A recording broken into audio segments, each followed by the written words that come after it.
Just imagine for a second.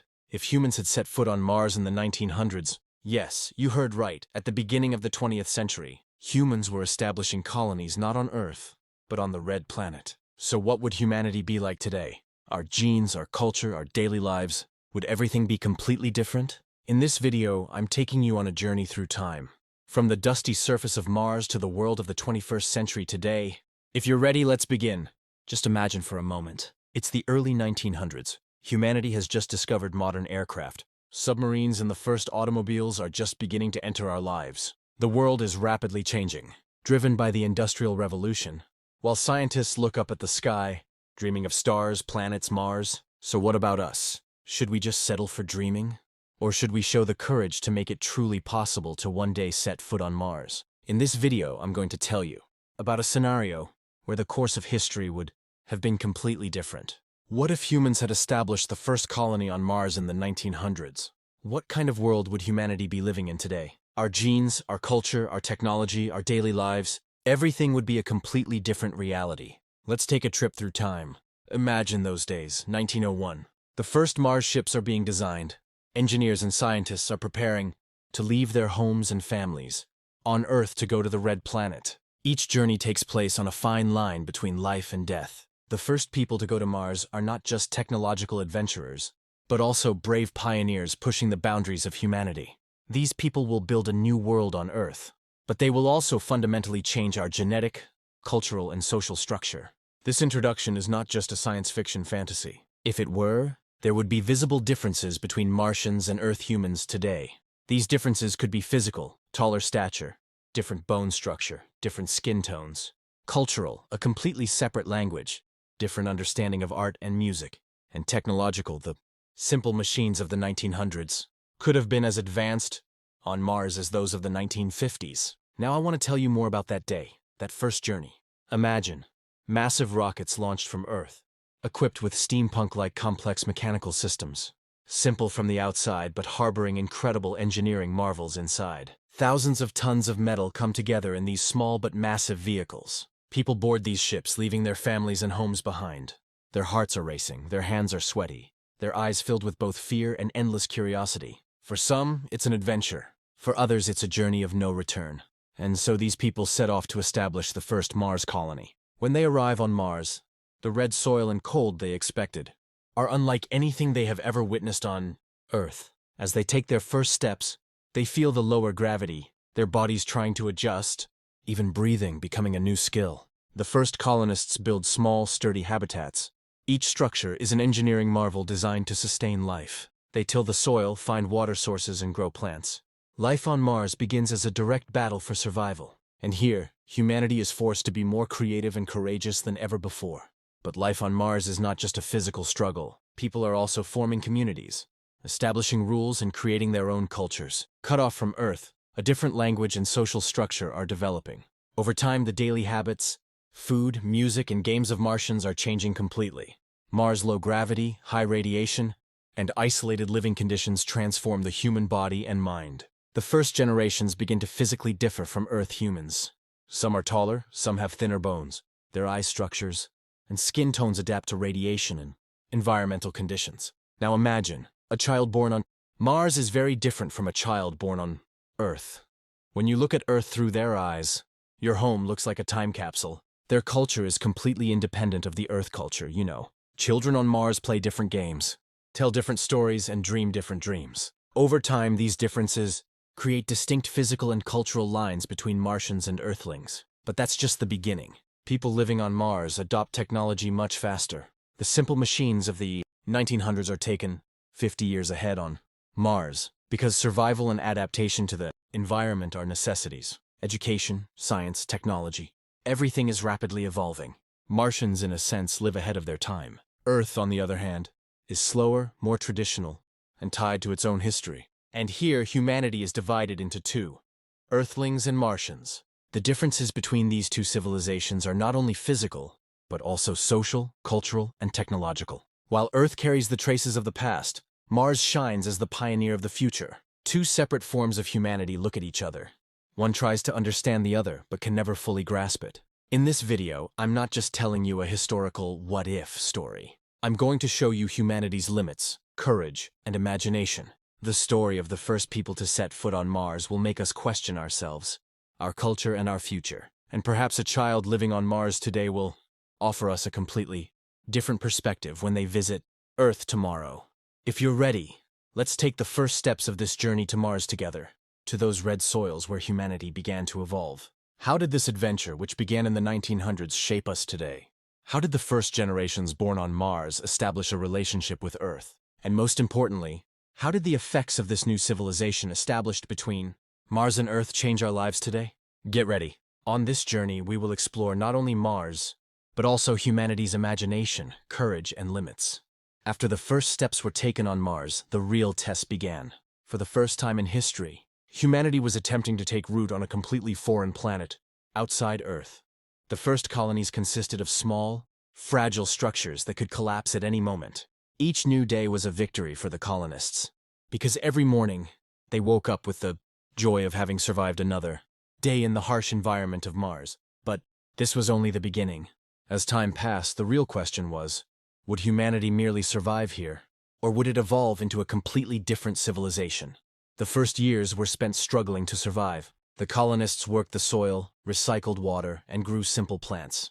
But the real difference began to emerge in their relationship with Mars itself. Mars's low gravity was silently but profoundly affecting the human body.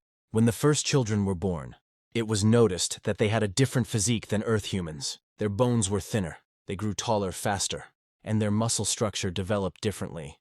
In a sense, the Martian human had begun to diverge from the Earth human. But beyond physical differences, the mental and cultural changes were even more striking. The generations born on Mars knew Earth only from stories. In their eyes, Earth was an ancient place, like something out of a fairy tale. Vast oceans, forests, animals, none of these had ever been seen through the eyes of Martian children. For them, Earth was like ancient civilizations are for us. Its existence was known, but its reality had never been experienced. In Martian society, culture was born out of necessity. While people on Earth create art for luxury, on Mars, art became a necessity. Because in harsh living conditions, people needed not only food and water, but also hope and dreams. The songs written, the paintings created, and the stories told against Mars' red horizon formed the heart of this new version of humanity. Imagine the lines of a Martian poet. I have not seen the blue of Earth, but I found my heart in the redness of Mars. These words described their identity. What about technology? This is where the most dramatic change occurred. Because everything was more difficult on Mars, technology developed much faster. While Earth was still using horse-drawn carriages and steam trains in the 1900s, Martians had to produce more sophisticated machines to survive. Even a simple water recycling device ensured their survival. That's why technology on Mars was decades ahead of Earth within a few decades. While humans on Earth were just discovering radio, communication systems on Mars were already well developed. While humans on Earth were preoccupied with wars, scientific discoveries had become part of everyday life on Mars. And this is precisely where the first major difference between the two planets emerged. While humans on Earth progressed with the habits of the past, Martians had begun to become the humans of the future. While wars, political strife, and economic crises continued on Earth, Martians were becoming a more cooperative, science-focused society, because for them, this was the only way to survive. Still, the connection between these two planets was not completely severed. Earth still sent materials and information to Mars, and Mars shared its scientific discoveries with Earth. But over time, a generation emerged that began to demand independence for the Martians. They were no longer an extension of Earth, but a separate civilization with its own culture, language, and science. And at this point, humanity, for the first time in its history, had created two distinct civilizations of the same species. Now let's pause for a moment and consider this.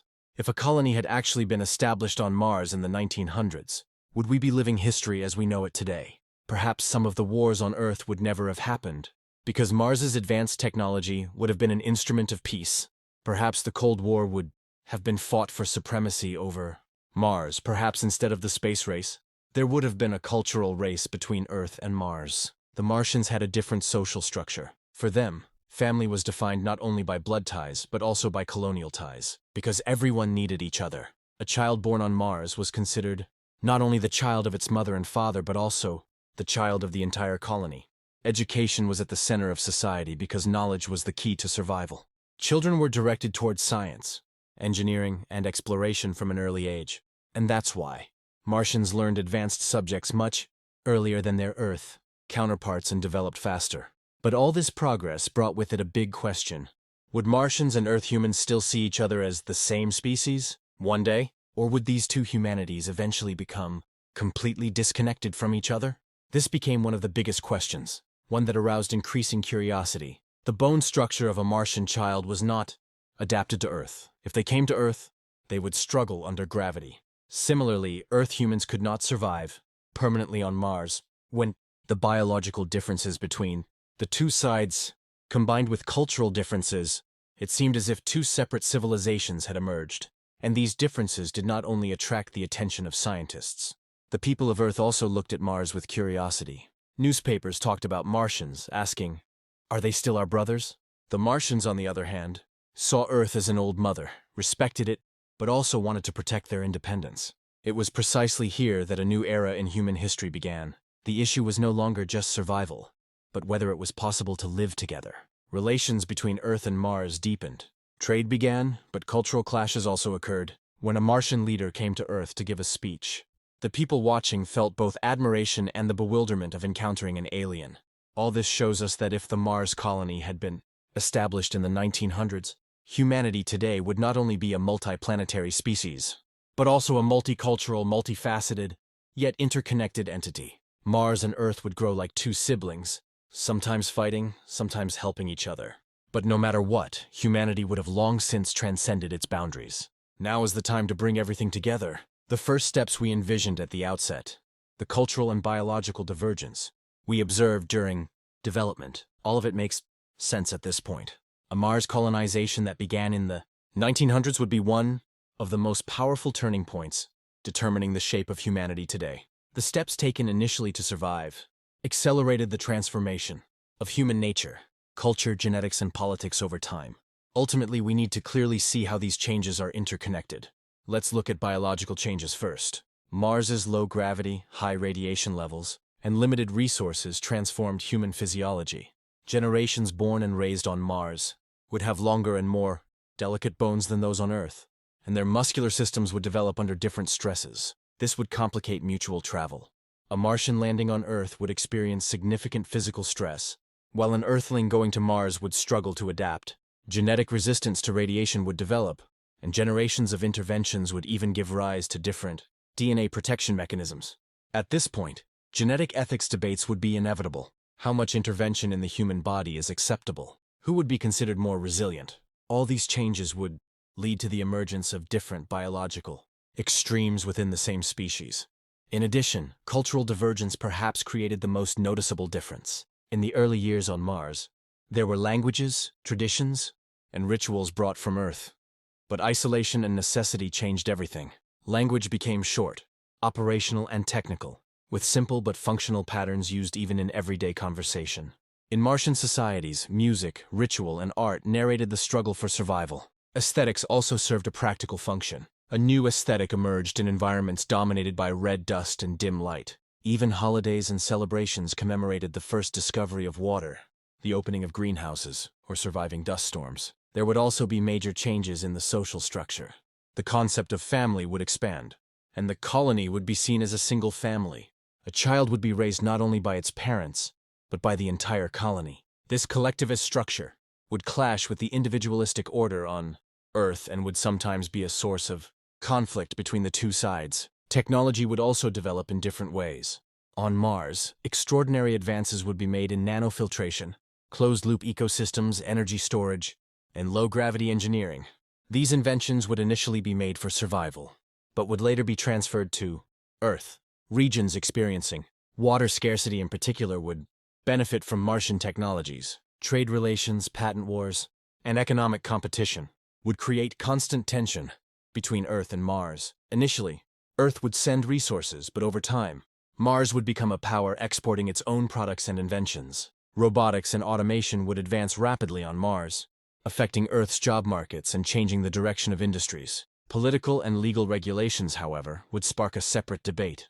Mars communities would eventually demand independence. Some colonies would form federations, while others would declare their own city-states. The Earth would initially ignore this, situation but would later intervene for strategic reasons. Space law would become extremely complex, with issues such as citizenship, taxation, and voting rights debated for years. Would those born on Mars have rights on Earth? Would they be entitled to Earth citizenship? All these questions would reshape global politics. Strategic competition would bring military tensions. Espionage, sabotage, and propaganda wars could occur over communication lines. Scarce resources and technologies. A cold space era would emerge, with both sides trying to balance each other. Ethical and philosophical questions would also play an important role in humanity's search for meaning. The limits of genetic interventions, who would be considered more resilient, and which interventions would be acceptable would be constantly debated. From a religious perspective, new rituals would emerge. Martian societies would develop new forms of belief, while some Earth religions would attempt to adapt to this process with new interpretations. Some would consider Mars sacred, while others would criticize humanity for exceeding its natural limits. In short, questions about who humans are, how far they can go, and where they should draw the line would come to the forefront like never before. To make all these abstract descriptions more concrete, let's consider two scenes from daily life. A morning on Mars. A young man wakes up to the dim light, filtering through the red dust, and checks on the plants in the colony greenhouse, where the carbon cycle and water recycling are of vital importance. On his way to school with his friends, he jokes with his friends about air pressure. His games are different from those of children on Earth, navigating with drones, competitions to extract energy from a closed environment. At the same time, a family on Earth sits in front of the television watching news from Mars. For them, these images are no different from an exotic documentary. The children are surprised by the appearance of the Martians, while the parents are preoccupied with their own daily concerns. The distance between them is not just kilometers. It is a difference in life experience, priorities, and imagination. So what would the future of this journey look like? Several possibilities emerge. In the integration scenario, Mars and Earth slowly converge, giving rise to shared identities and mixed citizenships. In the separation scenario, the two societies evolve in different directions, and the biological and cultural divide widens. In the conflicted competition scenario, tensions rise over resources and prestige, and technological wars are fought. In the most ideal scenario, Mars is only the beginning, and humanity spreads beyond the solar system, gaining a multiplanetary identity. Ultimately, the colonization of Mars that began in the 1900s would transform humanity in every way. Our bodies, languages, cultures, beliefs, economies, and political systems would evolve in a completely different direction. Today, we would have two distinct human communities, originating from the same roots but diverged, yet still interconnected. The future would be shaped by our choices, either unity, separation, or a new cosmic identity. And perhaps the most crucial question was, how human could we truly remain? Today, we saw one thing. If humanity had set foot on Mars in the 1900s, we would have built not only a new planet but also a new identity. Our bodies would have changed, our culture would have transformed, and our connection to Earth would have shifted to a whole new dimension. In short, Mars would not just be a red dot in the sky, but a mirror of humanity. Perhaps we should remember this. The places we go change us, but the real question is, what do we do with that change? Do we build unity, or do we create divisions? This is where history's greatest test lies. If this journey has given you a different perspective, don't forget to subscribe to the channel and share your thoughts in the comments. Your ideas will make this discussion even more valuable. Until we build another dream together in the next video, take care for now.